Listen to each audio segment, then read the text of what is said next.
We don't really believe there is a functional conservative party in this country. We certainly don't think the Republican Party is that. President Trump's chief strategist, Steve Bannon, is out.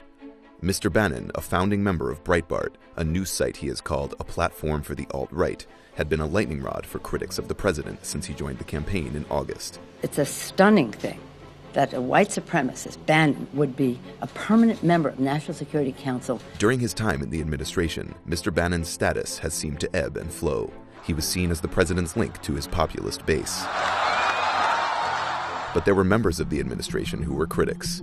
Ivanka Trump and Jared Kushner clashed with him, and General John F. Kelly, Trump's new chief of staff, had also reportedly raised concerns about working with Mr. Bannon. And H.R. McMaster, President Trump's national security advisor, had deflected questions about Mr. Bannon. Can you and Steve Bannon still work together in this White House or not?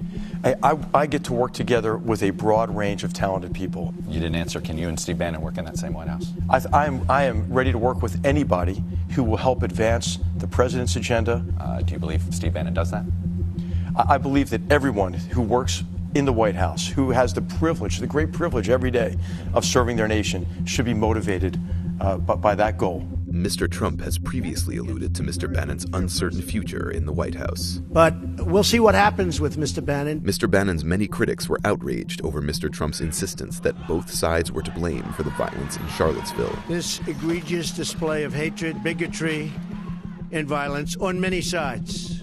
On many sides. And human rights activists demanded that the president fire so-called nationalists working in the West Wing, a group that was led by Mr. Bannon.